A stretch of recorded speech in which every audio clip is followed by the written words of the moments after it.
surprise! I have to admit, I didn't know a whole lot about Runaways going into it, as I hadn't really read the comics. And although I did know of the comics and the characters, now that I have sat down and watched the entire first season of Runaways, I am so on board with more Runaways. Now there will be some mild spoilers in this review as I am covering the first season, so some things about different characters' powers and such will be covered, so just so you're warned, there will be some mild spoilers here. For those that don't know, Runaways is the latest Marvel TV series streaming on Hulu, and it's about a group of teenagers living in LA who used to be really good friends until one of them died. This event tears the group apart until a few years later they are unintentionally brought back together by Alex, who uses a parent meeting to reach out to his old friends. Well, they get together to find out that their parents' group, the Pride, is actually an underground cult that sacrifices people. And so the season becomes about this group of friends trying to reconnect while trying to uncover what Pride's motive is and discover how to stop their parents' villainous deeds for good. It's a fun concept that I can already tell won't be for everyone. It does have a little bit of that CW vibe, so if you're into The Flash, Supergirl, Arrow,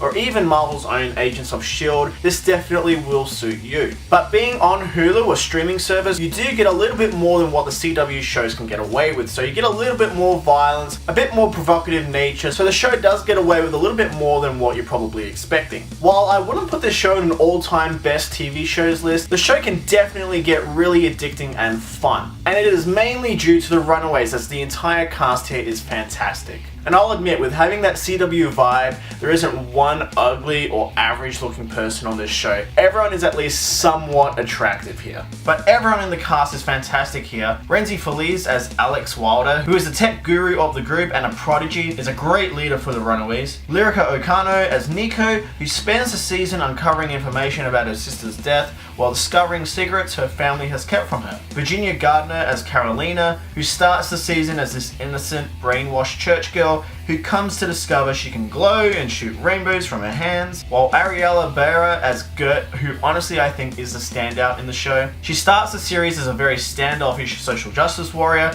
but comes to really enjoy being in a group environment, and I mean, she gets a pet dinosaur who she can communicate with telepathically, like, come on. You've got Greg Sulkin as Chase, who starts as a douchey jock, but starts to realize how smart he really is, and invents some really sweet gloves that he can shoot energy beams out of. And then there's Allegra Acosta as Molly, who spends the season trying to uncover what happened to her parents in the past, plus she has super strength. All of the Runaways go on really nice arcs over the season, and honestly I think outshine the adult cast. You've got a really talented group of kids here. But what's great is the series allows for time to be spent between the kids and their parents. So the parents aren't just supervillains who kill when their kids aren't watching, but they actually get to be parents who go through adult circumstances. And we get to know a bit about why they joined this cult, and what it means for them, and what they actually think of the other cult members. The best thing about Runaways being a TV show over a film is that you really get a lot of time to get to know these characters and go into a lot of detail about all of them, so it just gives them a whole lot of depth and avoids them being very one-dimensional. This first season is absolutely about setting the Runaways up and all the lore and world, as coming into the series completely blind, everything that you see can come across very far-fetched. Now while I've heard some people having issues with the show taking its time, I think by slowly and smartly introducing us to these new and crazy concepts,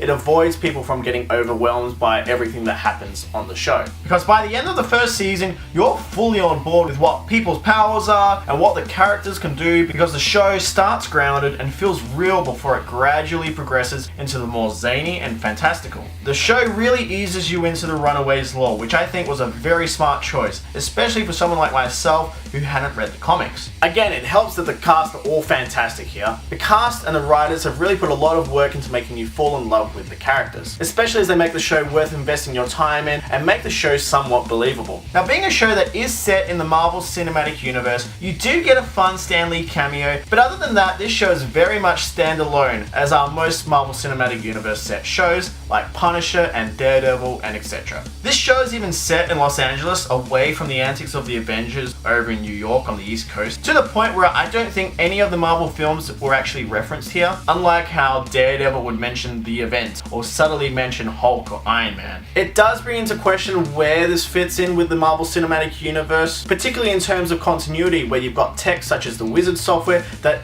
never gets mentioned in the Marvel films, nor are the Pride, which are meant to contain a lot of brilliant and very smart and famous people that should be known around America but are never brought up in the Marvel films. So I just found that odd, so I imagine it's just easier to go into Runaways, treating it as its own standalone thing. Interesting fact, a Runaways film was very close to being shot in 2011 with a script commissioned by Kevin Feige and penned by Drew Goddard, who went on to write Iron Man 3. This happened before Marvel and Feige decided they wanted to be focused on the Avengers characters, and so the film transitioned over the years into becoming a show, with a lot of the work that went into the screenplay Drew did with Runaways creator Brian K. Vaughan going into the show. There are some fun surprises on the show, with James Masters appearing as Chase's dad, who is this mastermind but happens to be an abusive parent, while Julian McMahon comes out of nowhere, whose role I won't spoil, but it's fun seeing him join another Marvel project after being Doctor Doom all those years ago. The show does have a good range of powers on display, and even though it is a TV show, it isn't going to have the budget of an Avengers film, but for what the show is able to get away with, it does very well with the money and resources that they have on hand. Most of the CGI that's used to display the powers is pretty good. I'd say it's definitely a step above what we see on Flash or Supergirl. Gert's genetically engineered dinosaur Old Lace is brought to life through a combination of CGI and puppetry, which I honestly think is the right way to do it, as the puppet looks phenomenal and is great when people are interacting with it. While when the show does cut to wide shots, we get a CGI model of the dinosaur. As I mentioned earlier, Carolina discovers that she has powers where she can shoot beams out of her hands and she can fly. And I imagine this is the point where the show can be hit or miss for people. Where I'll admit, at times it looks fine and you can buy it, it looks totally okay. But there are times where it can look a little bit cheesy or rushed. Although it's not like every episode she's powering up. It's only used every so often, so you're not really getting put off by it. But Runaways is a really fun Marvel show that I'm surprised that more people aren't talking about. I do hope more people catch on to it for season 2, as I do think it's a really fun show, especially if you're into Supergirl or Flash or Agents of S.H.I.E.L.D. or even Riverdale. So check it out. It's 10 episodes. You can stream it on Hulu in the States or other streaming sites in different countries, so check it out and let me know what you think. Runaways Season 1 gets an 8 out of 10 from me. Guys, I hope you enjoyed this review. If you want to see more reviews like this, stay right here for your Mono Fix. Bye guys.